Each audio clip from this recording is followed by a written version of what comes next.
Can everybody hear me? Can you hear me? All right. All right, welcome. Thank you for coming out. My name is Richard. I'll be telling stories tonight. I'm from a group called GHOULA.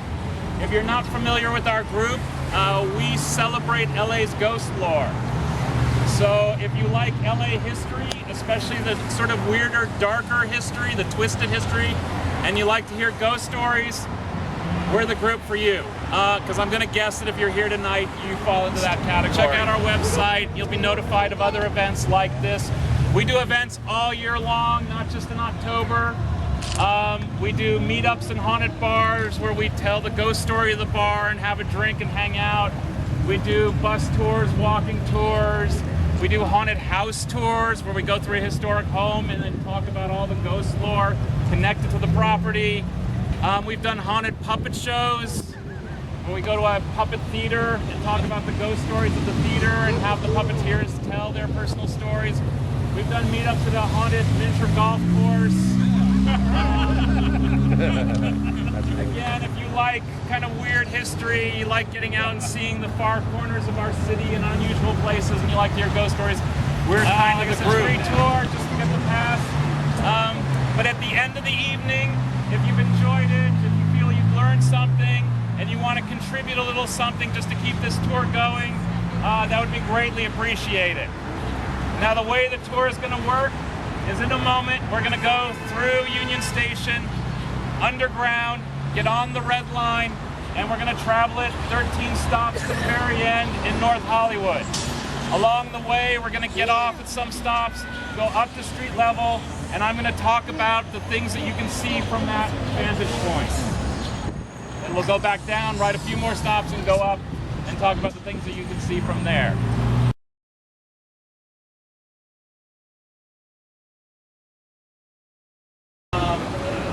There's a woman dressed in black that's seen on the upper floors. They have a ballroom, and there's a phantom ball that occurs in there where people are dancing. And then you open the door to go in, and they vanish. Like I said, just about anything you can imagine occurs within those walls.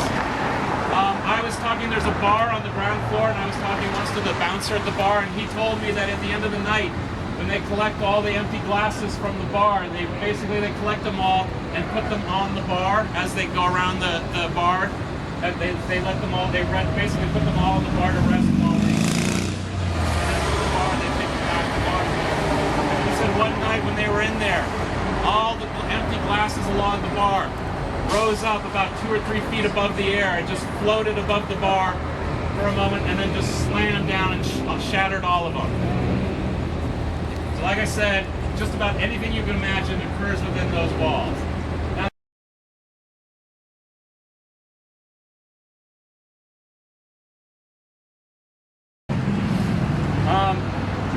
So it's got many stories. There's a woman in the ladies' room off of the lobby in period 1940s dress that's adjusting her makeup in the mirror that will vanish as you walk past her.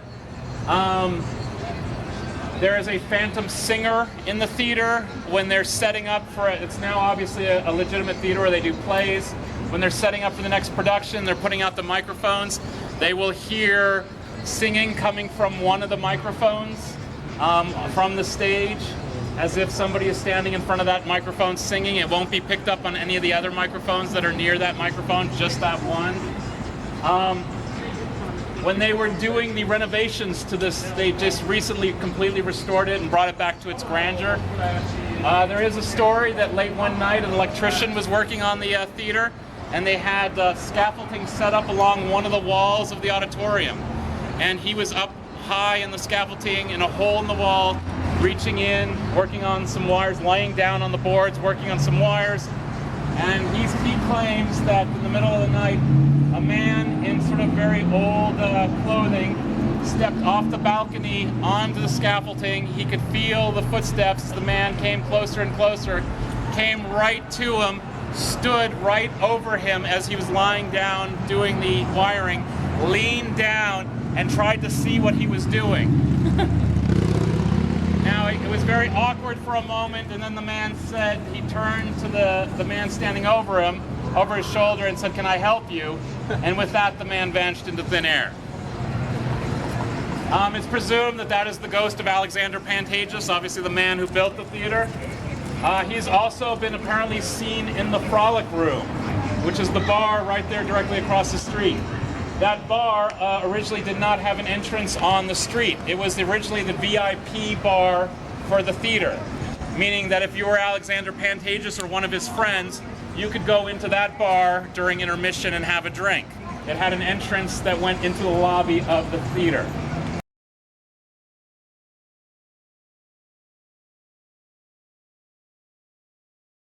Every restaurant he ate at, and even places that he had nothing to do with in his life, people claim to see his ghost there. Additionally, the second most seen ghost is that of Marilyn Monroe. For whatever reason, people see Marilyn all over Hollywood, all over the city. There are the two most seen ghosts in LA and Hollywood, and as far as I know, that is the only building where both ghosts have been seen. Only building to have both of them. Valentino has been seen walking in the lobby of the hotel, which is now apartments, and Marilyn has been seen in the ladies' restroom, specifically in the mirror of the ladies' restroom. Now, that building also has another claim to fame, paranormally speaking. It is the site of the very last Houdini seance. Again, if you don't know Harry Houdini, he was a magician, perhaps the greatest entertainer of the 20th century. On the 10th anniversary of Houdini's death, Bess held the very last Houdini seance, and she held it on the rooftop of the Knickerbocker. Nobody knows why that location was selected, but it was a huge event, and they actually had bleachers set up on the rooftop of the Knickerbocker, and it was broadcast live on the radio, and you can go online and find that original recording, and you can listen to that last seance if you're so interested. But at the end of which, and again, if you listen to it, you will hear, at the end of the seance, they turn to Bess and say, "Do you feel your husband came through tonight?" And she says no. And she basically proclaims that it is impossible to reach out from the great beyond, and that she's giving up her search with that last seance. Now, not everybody there that night agreed with her. Some people present at the seance did feel that Houdini had come through that night. There are a lot of newspaper accounts that there was a strange cloud around the top of the building, and that it was drizzling during the seance while it was sunny on the streets of Hollywood. And they felt that that was him trying to come through and make his presence known. There was also part of the seance, and again, you can hear this if you listen to it, was they had a table set up with objects, and they would say, "Houdini, if you're here, pick up the pencil and write a message on this notepad." And everybody would stop and stare at the notepad and the pencil, and they would wait, and when nothing would happen, they'd move to the next object. "Houdini, if you're here, pick up this chalk and write on the slate board." And they would wait, nothing would happen. "Pick up the tambourine and shake it if you're here." And they would go down the line. And at one point, there was a trumpet on the table. And the man conducting the seance said, "Houdini, if you're here, sound the horn." And at that exact moment, a car horn sounded from the street below. So some people felt that that was Houdini making his presence known.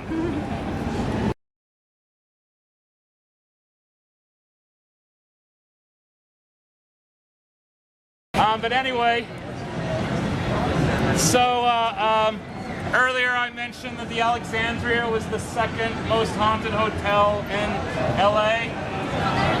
Number one would be the Roosevelt.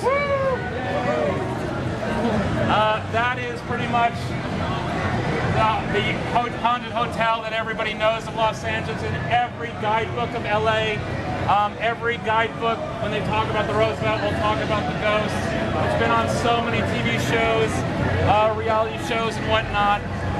Pretty much the Roosevelt and the Queen Mary are the two haunted places that everybody knows of Los Angeles across the country. The two most famous ghost stories connected to the Roosevelt. One is Montgomery Clift, who did a movie called From Here to Eternity. He was an actor. In the movie, he plays the bugle, and to learn the bugle, he checked into the hotel for a couple of weeks and practiced in his room. Obviously, the other people on the floor did not appreciate him playing the bugle all day and all night. And they say to this day that the front desk will get calls from people on that floor complaining about the man playing the bugle. Can you please send somebody up to tell him to stop? By the way, they no longer rent out that room because of all the issues surrounding that room.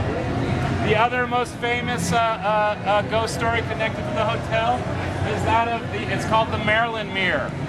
There is a mirror that people claim to see the reflection of Marilyn Monroe in. So basically, you look into the mirror and Marilyn looks back at you. The mirror, originally she stayed for a time in a bungalow out by the pool, and this was her mirror that she used in that bungalow. When she left the mirror behind. It's a huge full-body mirror. They moved it out of the bungalow into the lobby. I'm sad to report that it is no longer in the lobby. They have removed it from the lobby. They did not like the notoriety that the mirror had. They did not like people coming into the hotel and posing for photographs next to the mirror, so they had it removed. It is kind of a mystery what happened to it. They claim it's in storage. I've heard rumors that they sold it years ago. I asked somebody recently if they knew what happened to the mirror, somebody on the front desk, and he told me it was in storage, and then he asked me what it was. And I said, what do you mean, what is it? He said, well, when we do orientation for this job, they tell us that if anybody asks about the Marilyn mirror, just say it's in storage. But they wouldn't tell us what it was, so he wanted to know what it was from me.